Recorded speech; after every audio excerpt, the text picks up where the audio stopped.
Good evening, everyone, and welcome to the Brian Crombie Radio Hour on Saga 960.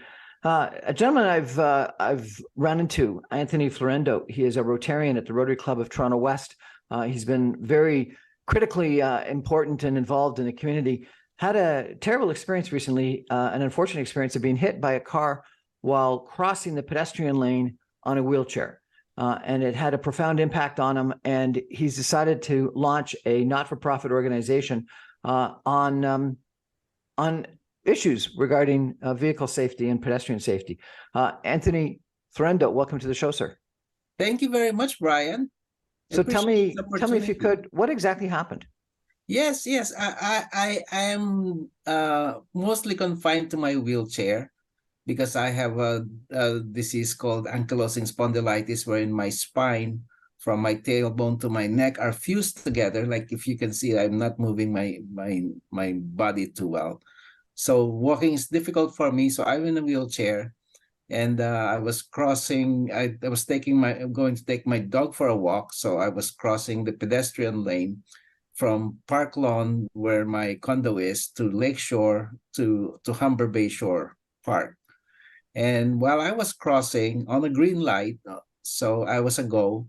Car hit me, small car, and I'm glad it's a small car, not a big SUV, because it dragged me a few feet before everybody was screaming and shouting for the driver to stop, because unbeknownst to him, he hit me and was dragging me along. Oh my God, that must have been terrifying. It is terrifying, and the more terrifying for me at that moment in time is I was thinking of my dog, because my dog was on my left side he's strapped to my left side of my wheelchair, and I got hit on the left side of my wheelchair as the driver is turning right into the alleyway where I was crossing. So I thought my dog has been killed, but fortunately my dog had the agility to jump to my right side as the car was being hit. So I was telling my dog off, why did you not let me know that a car is gonna hit us? Why did you just save yourself and not me? Anyway, so that was my horrifying experience. I got police came, ambulance came. I was taken to Toronto Western Hospital emergency. They wanted to take me to St. Michael's, which is the trauma center in our area here in Toronto. But there was I cannot be accommodated at St. Michael's Hospital. So I was taken to Toronto West Hospital. And I have nothing but praises in the way I was handled at the Toronto Western Hospital.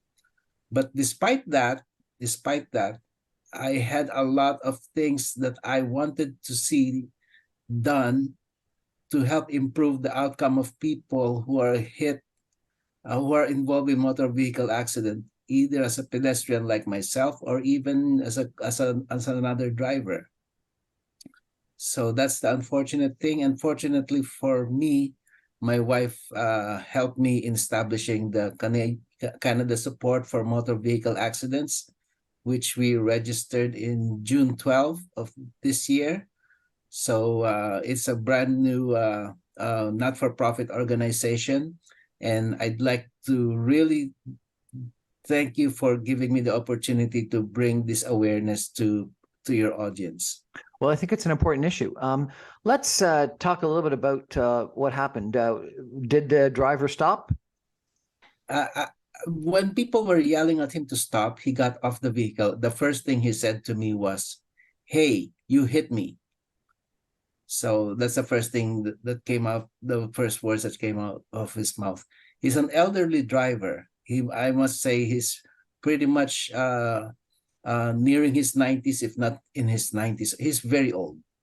So what I was thinking too is it's not just looking after the people who are involved in motor vehicle accidents, but also preventing motor vehicle accidents should be part of the mandate of Canada Support for Motor Vehicle Accident. Like that man is visibly troubled. He was visibly troubled. So he's not in the right frame of mind to be driving, I don't think. Right. Was he charged? He was charged. And police came, and he took off actually before the police came. So, but I had his driver's license, so the police went to his address and spoke to him there. I don't know the outcome of If he took off, was he charged with a hit and run? I don't know if he was charged for the hit and run, but I gave the police his address, and they went after him. The police told me later that he just lives 5 minutes away from where he hit me. So, but And there was, so yeah, you were crossing the road with a green light. He yes, was turning right, yes, and I guess didn't see you or wasn't paying attention or something, and hit yes, you. yes. The more troubling part of this to me, not other than just that I was worried for the safety of my dog, was that crossway is where the mothers with who take their children to daycare center, because the corner of that intersection is a daycare center, and there was a woman on a hijab pushing a stroller in front of me when I got hit. So that traumatized me, the fact that it could have been that woman with a stroller that could have been hit Yeah. instead of me. Was the gentleman going fast? I would not, I don't know if he was going fast, but because I was surprised when he hit me. Do you know if he stopped at the red light before he turned right? No, probably not. Oh, it wasn't a red light. It was green, you said. So it that was green on the pedestrian. So it was a walk. yes, it was a walk. Yeah. My point here is that motor vehicle accidents does not just result in physical injury. Like I had physical injury, but I recovered no problem. But it's not just physical injury. It also weighs heavily on your mental health, because when I think of that incident, and and sometimes I think of it in the middle of the night, I think of what could have happened to that woman pushing uh, a baby carriage had she been the one who was hit. Yeah. Right. So, or or even my dog would have been crushed to death, and what would that and those things, although they did not happen.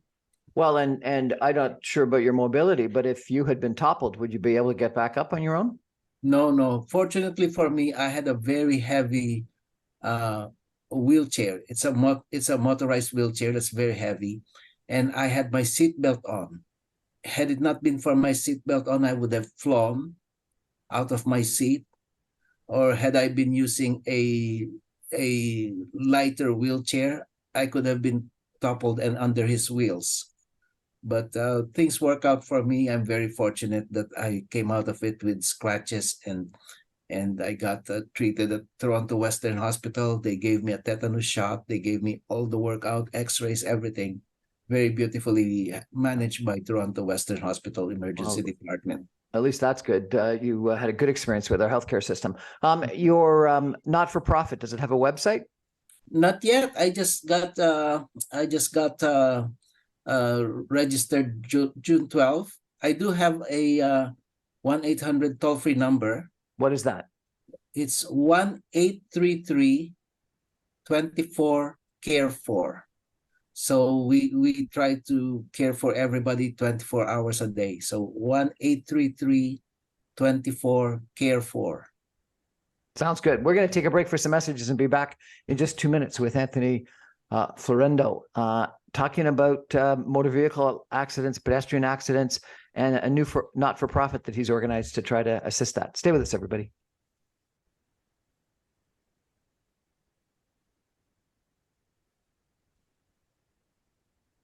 Welcome back, everyone, to the Brian Crombie Radio Hour on Saga 960. My topic tonight is motor vehicle accidents, pedestrian accidents, safety, and a new not-for-profit that Anthony Florendo has organized to deal with these issues because of an accident he was in. He is confined to a wheelchair. He was crossing the street with a green light and with a walk signal in his wheelchair, and he was hit by a car turning right. And he was worried about his dog. He was worried about himself. He was worried about a lady in front of him pushing a stroller.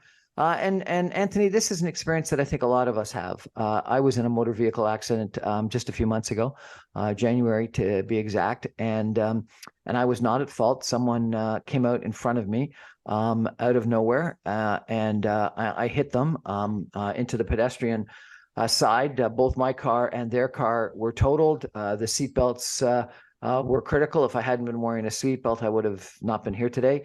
The airbag is deployed, the same thing. And out of the whole thing, I broke a finger in my hand and a little bit of my hand. It was amazing. And you know, if I had not been wearing a seatbelt, and if I had not been having an airbag that deployed, and probably if I had been in a small car rather than SUV, I far worse would have happened.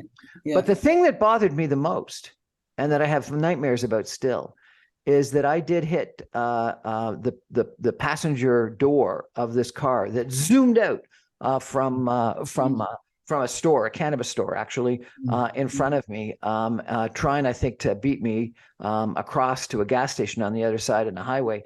Oh, wow. Yeah.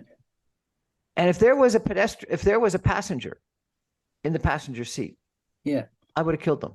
Yeah. And it would not have been my fault. Yeah. But still, I would have felt terrible about that. yes. I would have felt just terrible. Yeah. So these are the impacts of motor vehicle accidents. You said that you had injury in your finger, in your hand. Yeah. But I think the bigger impact is on mental health, because you have nightmares about it, right? The injury will heal, but the mental health part of it, the mental impact of it is you don't know how long you'll be carrying this, you know. So as you pointed out, fortunately for you, there was no passenger, and you walk out of that wreck and you're fine, thanks to advancement in motor vehicle designs and all sorts of safety features.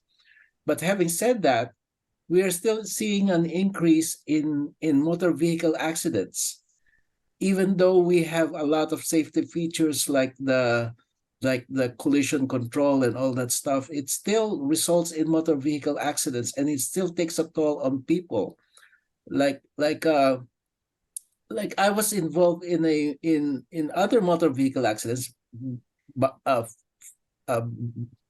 fender benders. But all I did is pick up the phone, call my insurance company. My insurance company told me which shop to go to. I took my car there, and they took care of everything, gave me a rental car, and away I go, right? But in my case, because I wasn't driving anymore because of my disability, I did not have car insurance, right? So I did not have, after I was discharged at the hospital, I did not know what to do. Yeah. So I was sitting in my living room wondering why I'm so afraid to go outside, wondering what's going to happen to my back now that I've been hit, because my back is fused like one long bone, and you hit that, then what happens? So all these things are playing in my mind, and I posted on Facebook that I'm worried about my outcome from this accident. And fortunately, I have a friend who is a Facebook friend who is a CEO of a rehab center, and she told me, Anthony, just come here, I'll take care of everything. And I told her I don't have insurance. She goes, it does not matter, just come here. And she took care of me. She did the insurance thing and everything. And I got treatment. I got psychological assessments. I got other assessments. And in the psychological assessment, I was diagnosed as having developed PTSD from this incident. Yeah. Right. So here I am. I'm reasonably intelligent man. I have a Bachelor of Science in Chemistry. I have an MBA. I was a marketing director for a top-tier pharmaceutical company. I retired at 55, opened my business, sold my business at 60, total retired. And so I thought I have a handle on things. But when I got hit by a car, I did not know what to do. I did not know what to do, so I was just wondering what's going to happen to me next. Now I'm looking at somebody who was in my situation but elderly, or maybe marginalized, or maybe vulnerable, or maybe new in the country and does not know how to navigate the system. What do they do? Right? So that's why I established the Canada Support for Motor Vehicle Accidents. I want to be the go-to if those things, if somebody's involved in motor vehicle accidents, call me, because I can help you navigate the insurance claims, and I can help you navigate the getting treatment. I can even help you navigate legal representation, because what I noticed is on the couple of experiences I had with fender benders, I was driven to a one time I did require rehab. I was driven to a rehab center by my insurance company. I was also driven to a collision center, to a body works shop by my insurance company. Now I'm left to wonder if that was in my best interest, Yep. right? So, so because I'm a not-for-profit, I'm establishing an accreditation system wherein rehab centers will be accredited on their ability to handle minor injuries, catastrophic injuries, or non-catastrophic injuries. And I'm going to refer, I'm going to give patients a list of those that are near them, so that they can choose which accredited rehab centers they can use, and even legal representation, right? So, Well, that's excellent. I yeah, congratulate you for that. And I as well, I wasn't diagnosed it, but I think I probably suffered from PTSD from that accident. I have yeah, nightmares about it. I am a far more careful driver. When I see someone at the side of the road, a car at the side of the road, thinking about pulling out, I don't slam on my brakes, but I slow down and become very careful, because I'm worried that everyone yeah, is crazy. I do think that the defensive driving courses that have been offered are very helpful, yeah, because I do think a lot of accidents. There are stupid people out there. We see it on the highways every day, with people that are driving completely inappropriate and weaving in and out of traffic, and racing and doing stupid things. And so, therefore, I think having a defensive driving course and or learnings, I think, is helpful. The other thing that I think would be really helpful for you to consider supporting, Anthony, is I met with just 2 days ago for lunch a transportation expert involved in transit transportation for pedestrians, for transit, for buses, for rail around the world, cars, etc. And he said that pedestrians and cars don't mix, and we've got to realize it. And he said the most effective crosswalk is when all the traffic is stopped and you have a scramble such that pedestrians can go any direction. And he said if we took particularly the busy streets, but even semi-busy streets, and if you had a pedestrian that pressed a button, that you would have traffic in all directions stop. No left turns, no right turns, no pass throughs. Everyone stopped, and the pedestrian had a scramble opportunity. So they could go right, they could go left, or they could go diagonally right across the street. And he said that most vehicle accidents happen when someone's turning left and a car goes through, and most pedestrian accidents happen when someone's turning right and they don't see. And he said the worst, I thought it was interesting, he said the worst was when there's actually a right turn lane, because then it's even more difficult to see the pedestrian, and the pedestrian's got to cross the right turn lane and then the major lane and then another right turn lane to get all the way across. And he said it's just we make it so easy for cars, so difficult for pedestrians, and that pedestrians and people just don't mix well.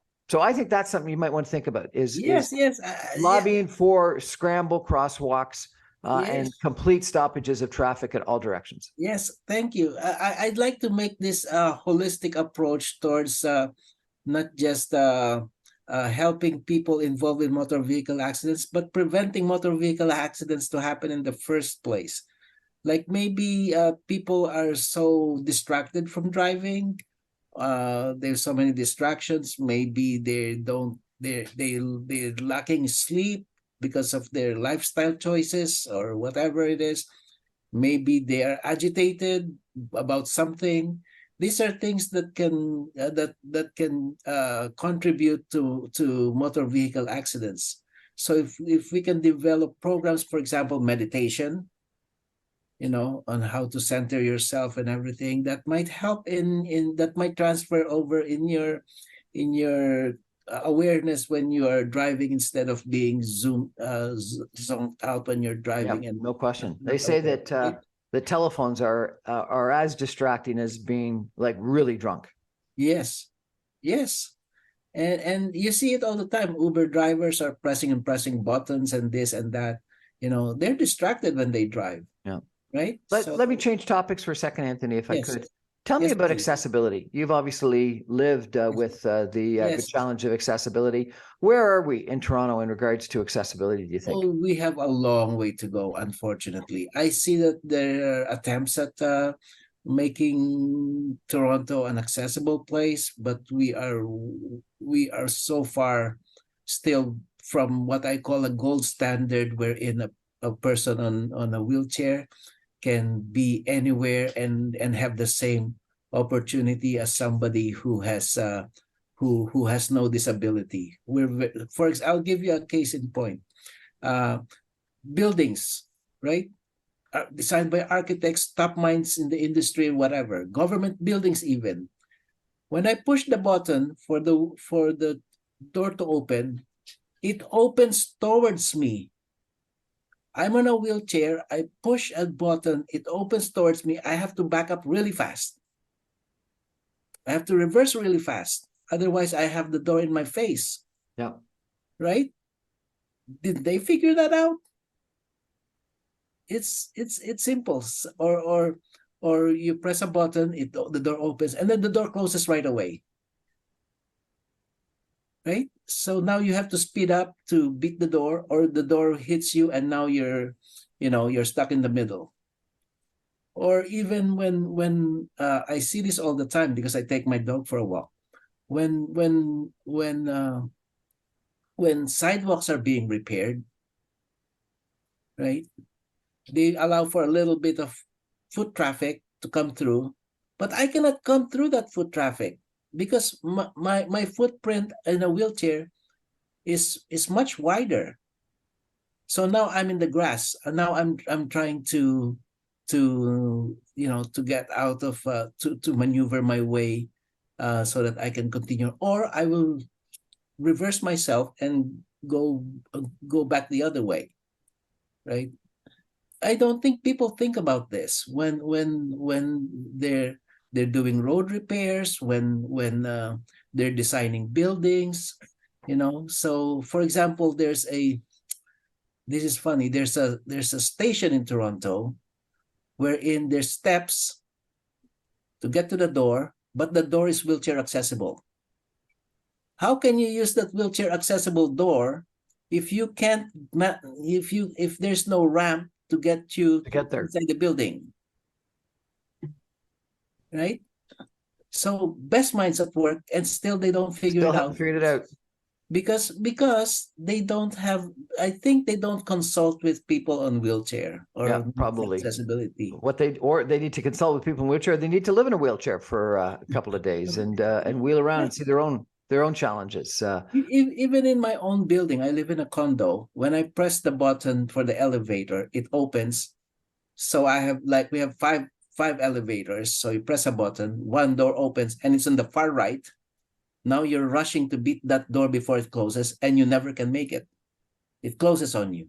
So now you have to go back in and press the button again, and All over another again. door opens, and then you run towards it.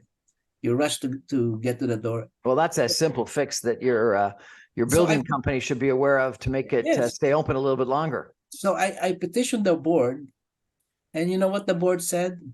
The length of the time that the door opens is according to standard. We meet the standards and how long the door has to be open. Okay, but it's not just me. There are also people, there's also moms, and I see them who are on who are pushing baby carriages, and they can also beat that door. So it's not just me. Yeah, but the standard's probably for average people rather than someone in a Yes. wheelchair or someone with a stroller. Yes. So I ran for a board of directors in my building just to just to get that thing passed, and it passed.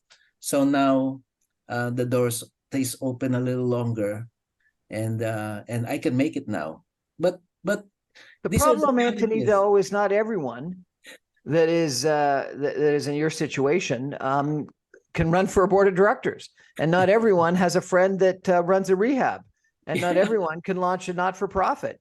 You're a unique individual that can fight for and advocate for yourself, and I think that your not-for-profit has to advocate for everybody, and I congratulate you for doing that. Let's remind everyone what the name of your not-for-profit is and what the toll-free number is that they can call if they want some assistance or want to donate.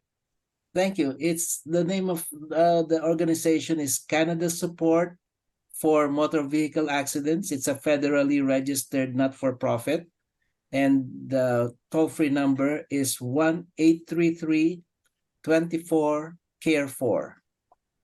1-833-24-CARE4. Anthony Florendo, thank you Yes, so much sir. for joining us. I really appreciate it. Thank you very much. Thanks, Brian. We're going to take a break and come back with another interesting story in just 2 minutes. Stay with us. But Anthony, really appreciate and good luck with your recovery. Thank you. Thank you.